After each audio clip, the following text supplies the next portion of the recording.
I've seen 14,605 designs of solenoids. How many works? Just one.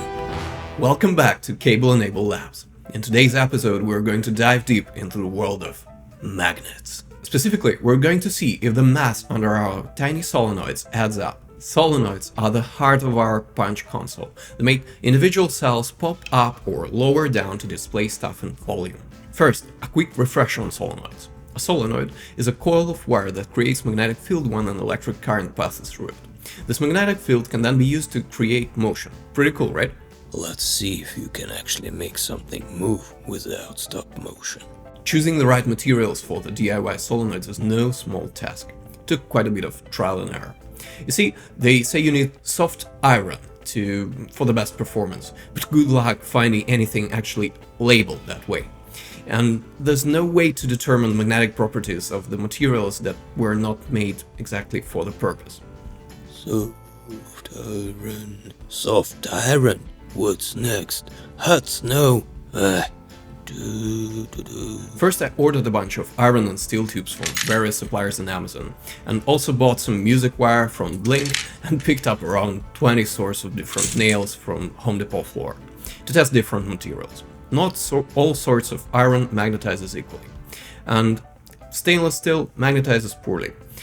Steel for bolts and nails is kind of passable. Iron is better, but none of those materials gave me the results I expected. After all that, I accidentally stumbled upon specialized ferrite cores for magnets.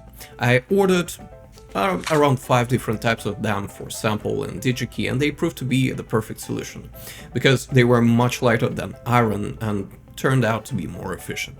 You nailed it. So when it came down to finding the right magnet, I wanted to start with something simple. So I bought a set of book magnets from Barnes & Noble and cut them according to their magnetic domains. It was pretty easy to figure out because they were magnetized like a saw, north-south, north-south, and I just had to click through them to find the borders of the domains. But unfortunately, they turned out to be too weak, and even worse, they were too imprecise and unpredictable. What? So I ordered like 15 different types of neodymium magnets from K&J Magnetics and tested each one to see which one works the best. It turned out that in the final design, the smallest and the cheapest ring magnet was the best choice. And since we want to have 400 of them, the price for individual cell matters a lot. I even created a spreadsheet calculator to estimate the final price of the grid depending on the components I use and the size of the grid. Here's the link to it. When I first started working with solenoids, I had some funny misconceptions. I thought that the solenoid would pull in the core or push it out depending on the direction of the current. Turns out solenoids pull the core inside regardless of the current direction. The magnetic field lines doesn't indicate the direction of the force. The magnet induces an opposite field in the core and pulls it in to a point of stability, where the fields cancel each other out. Dump me. Well, someone's clearly skipped their physics class.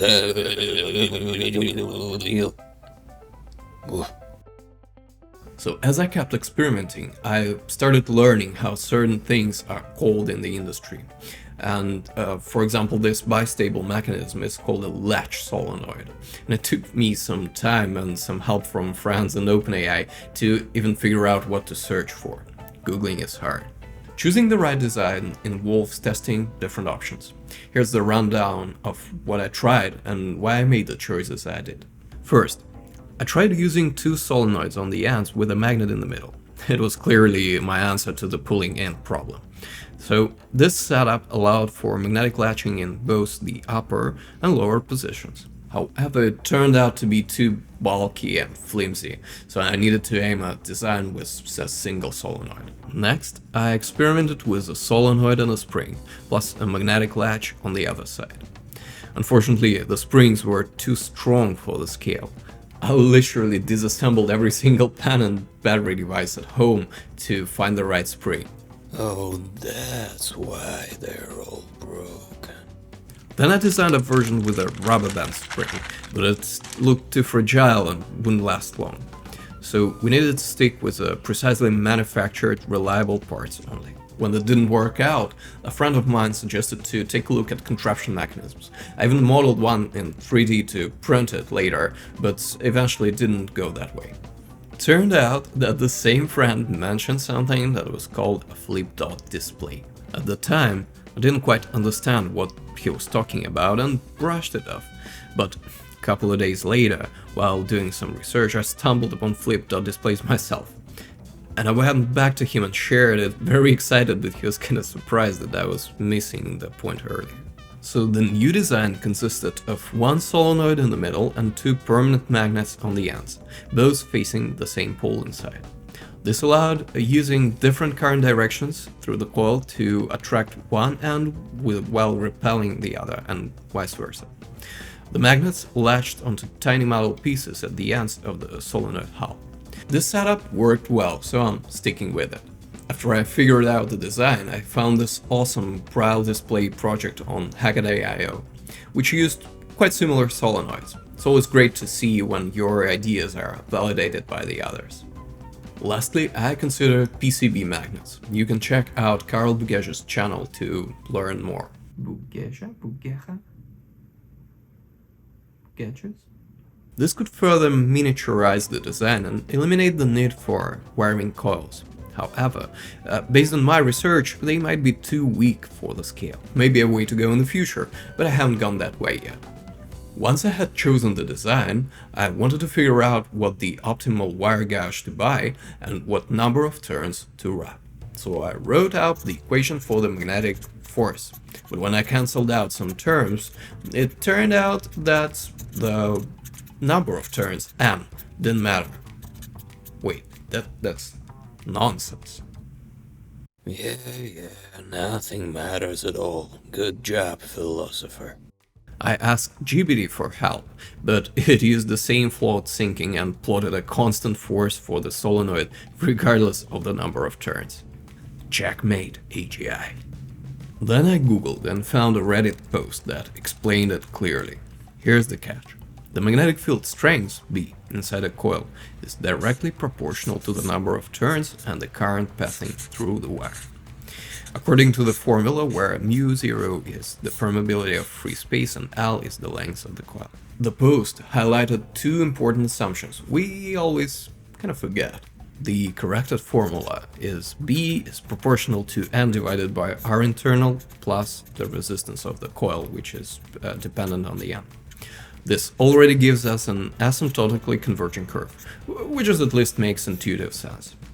Secondly, as we wire more turns, the diameter of the coil increases, which means that the resistance per turn grows faster than the magnetic force added by each turn, which means that the curve has actually a maximum point. Did you know that every equation we show probably cuts our viewers in half? So you too, still watching, you can click off now. One funny conclusion from the first equation is that winding a coil in length, like a spring, actually seems kind of pointless, because doubling the number of turns doubles the length of the coil, and then the twos cancel out. So it seems that winding a single layer snail-like coil is optimal, but in fact it has low resistance leading to overheating and actually a non-uniform magnetic field. So it's kinda unpractical. With this in mind, I created the spreadsheet to calculate the optimal wire gauge and the number of turns. It didn't match the practice even close, but anyway, it was an interesting exercise. I 3D printed the parts to start testing, and I'll make another detailed video on 3D printing later on.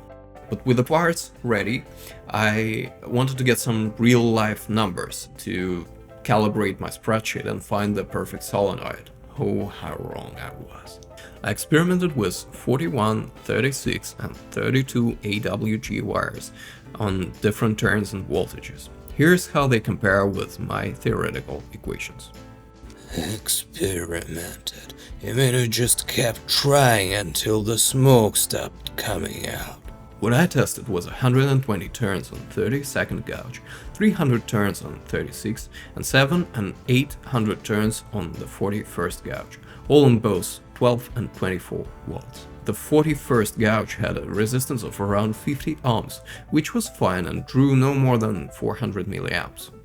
But for 300 turns and 36 AWG, the resistance was already under 7 ohms, which might draw up to 3 amps.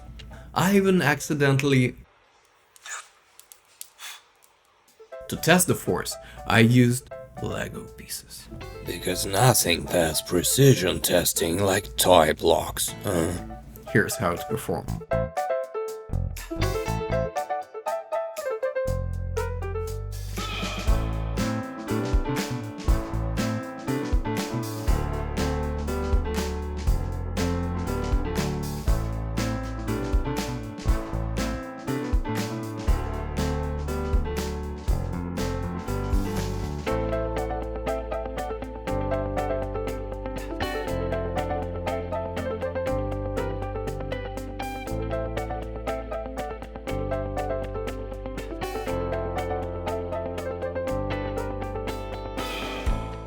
As we see from the experiments, the 41st gauge seems just much simpler in terms of components because it doesn't require additional resistors to operate. And it shows the best performance in our Lego block metric with the lowest power consumption. 700 turns seems like a decent compromise between overheating and losing my sanity while winding them. I'll come back to automatic winding a little bit later on, but for now let's stick with 700 turns of 41st gauge wire. And moreover, we'll be able to calibrate the force later on with the voltage. And that's it for today's episode. If you have any insights or suggestions, please educate me in the comments. Because apparently someone's got a lot to learn. And as always, hit like and subscribe if you want to see more, and see you in the next one.